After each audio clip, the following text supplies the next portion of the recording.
Doctor प्रसाद पावले यांचे प्रसन्न skin clinic. उपलब्ध सुविधा इसप, कच करणं, जळवात, ॲलर्जी, सोरायसिस, त्वचा कोरडी पडणं, त्वचेवरील पुरळ, नागिन, तर सौंदर्य समस्या, पांढरे डाग, काळे डाग, मुरूम, चेहऱ्यावरील वांग, डोळ्याखालील काळे वलय, सुरकुत्या, केस समस्या, टक्कल पडणं, केस गळणं, कोंडा होणं, चाई, चामखीळ, तीळ, मस इत्यादींवर उपचार. आधुनिक उपचार, केमिलक peeling, PRP, derma roller, thread lift, excimer laser, RF, Botox. तर आमचा पत्ता तालुका शिक्षण सोसायटी शेजारी ST स्टँड समोर, सोमराय नगर, मोहोळ, जिल्हा सोलापूर. मोबाईल क्रमांक 9226838261. मुर्दाबाद मुर्दाबाद मुर्दाबाद मुर्दाबाद मुर्दाबाद मुर्दाबाद. संतोष देशमुख यांना न्याय मिळालाच पाहिजे, मिळालाच पाहिजे, मिळालाच पाहिजे. संतोष देशमुख यांना न्याय मिळालाच पाहिजे, मिळालाच पाहिजे, मिळालाच पाहिजे. सोमनाथ सूर्यवंशी साहेब यांना न्याय मिळालाच पाहिजे, मिळालाच पाहिजे, मिळालाच पाहिजे. सोमनाथ सूर्यवंशी यांना न्याय मिळालाच पाहिजे, मिळालाच पाहिजे, मिळालाच पाहिजे. नीम का पत्ता करवा हो, नीम का पत्ता करवा हो. पाऊस आला गाराचा, पाऊस आला गाराचा.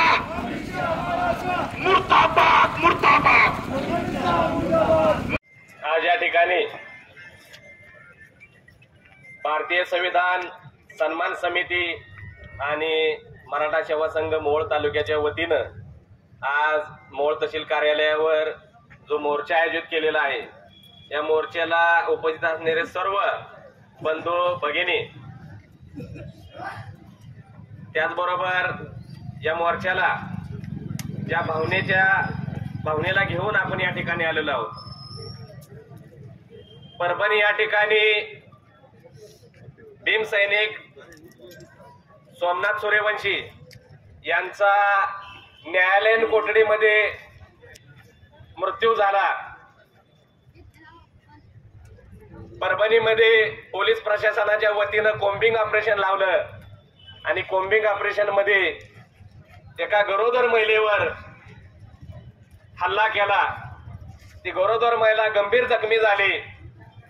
आम्हाला अशी खात्री आहे की पोलीस प्रशासन एवढं नीच लेवलचं झालेलं नाही. अजून एका गरोदर महिलेला मारणे इतकं पोलीस प्रशासन अजून नीच झालेलं नाही.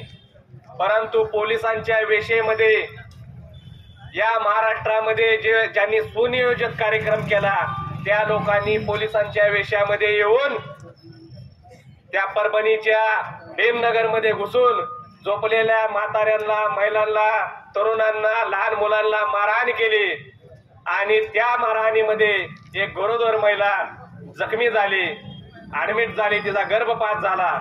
इतका अमानुष कृत्य पोलिसांच्या नावाखाली इथल्या सरकारी यंत्रणेनं केलेला आहे. सरकारी यंत्रणा ज्यांच्या हाताखाली आहे, जसा बीडचा मर्डर संतोष देशमुख यांचा जसा सरकारी यंत्रणेच्या हाताखालच्या माणसाने केला, तसाच सोमनाथ सूर्यवंशी यांचा मृत्यू देखील सरकारच्या यंत्रणेच्या हाताखालच्या माणसांनी करून आणलेला आहे. परंतु त्याचं पाप हे पोलीस प्रशासनावर आज आपल्याला पडताना दिसत आहे. अभ्यास करून भरती झालेलं पोलीस प्रशासन एवढं घाण कृत्य करणार नाही अशी मला खात्री आहे. परंतु पोलिसांच्या नावाखाली या ठिकाणचे सरकारमध्ये असणारे लोक, ज्यांच्या हाताखालचे लोक आहेत, त्यांनी हे कृत्य केलेलं आहे असं मला ठामपणे या ठिकाणी वाटतंय. या परभणीतल्या दोषींवर, बीड मधल्या संतोष देशमुख यांच्या दोषींवर कारवाई झाली पाहिजे. या ठिकाणी भीमसैनिक आणि शिवसैनिकांची या ठिकाणी मागणी आहे. डॉक्टर बाबासाहेब आंबेडकरांवर जे प्रेम करतात, ज्यांनी या भारताला संविधान दिलं, 1950 पूर्वी कुंभाराचा माणूस गाडगी बनवायचा, चांभाराचा माणूस चपल्या शिवायचा, नाव्याचा माणूस केस कटिंग करायचा, माळ्याचा माणूस, कुणब्याचा माणूस शेती करायचा, मांग समाज किरसुनी बनवायचा, महार समाज मेलेली गुरंढोरं वडायचा. परंतु भारतीय संविधान या ठिकाणी बाबासाहेबांनी 1950 ला दिलं या देशाला. आणि या ठिकाणचा चांभार असेल, कुंभार असेल, नाव्या असेल, महार असेल, मांग असेल, माळे असेल, कोणबी मराठा असेल, या ठिकाणी त्याला जशी त्याची बुद्धी असेल तसं या ठिकाणी काम करण्याची संधी डॉक्टर बाबासाहेब आंबेडकरांनी भारतीय संविधानाच्या माध्यमातून सर्वांना दिली.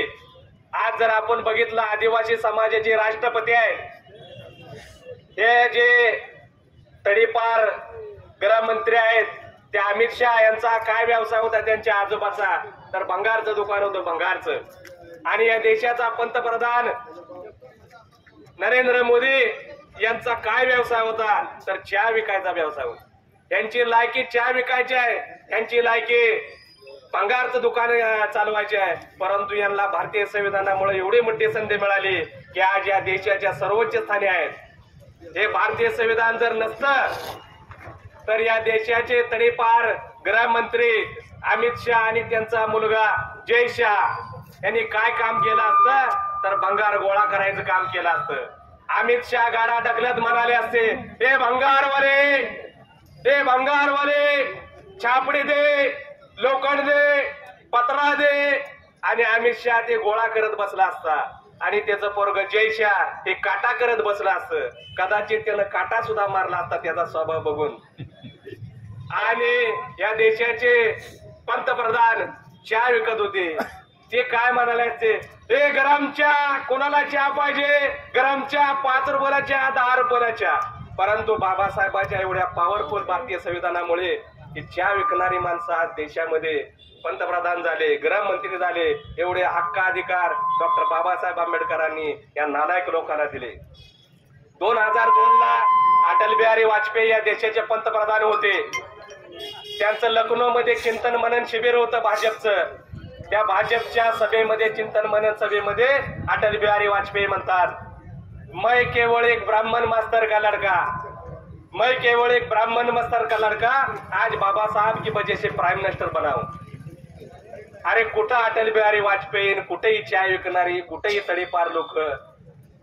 ज्या बामणांना या देशामध्ये पूजा अर्चा करायचं काम होतं, त्या बामणांना या देशाचा पंतप्रधान होण्याची संधी डॉक्टर बाबासाहेब आंबेडकरांच्या संविधानामुळे मिळाली. एवढा हक्क अधिकार बाबासाहेबांनी बिनधास्तपणे, मुक्तपणे या देशाला दिले, देशातल्या नागरिकाला दिले. आज जर तुम्ही बघितलं, एखादा न्हाव्याचं पोरग जर त्याला वाटलं मला आज कटिंग करायचं नाही, मी आयुष्यात कुणाची कटिंग करणार नाही, त्याचं जर शिक्षण असेल तर तो या देशाचा, या जिल्ह्याचा जिल्हाधिकारी बनू शकतो, या देशाचा, या राज्यातला, या तहसील ऑफिसचा तहसीलदार बनू शकतो, या पोलीस स्टेशनचा पोलीस निरीक्षक बनू शकतो, पंचायत समितीचा बीडीओ बनू शकतो. एवढा हक्क अधिकार सर्व जातीच्या धर्माच्या लोकांना डॉक्टर बाबासाहेब आंबेडकरांनी दिलेले आहेत. परंतु आज संपूर्ण देशामध्ये अराजकता माजलेली आपल्याला दिसत आहे. सरकारी यंत्रणेनं शांतता आणि सुव्यवस्था राखायचं काम करायचं, तर सरकारी यंत्रणा या देशातली शांतता आणि सुव्यवस्था बिघडवण्याचं काम करत आहे. आणि आज सरकार विरुद्ध जनता असं संपूर्ण देशभर वातावरण तयार झालेलं आहे.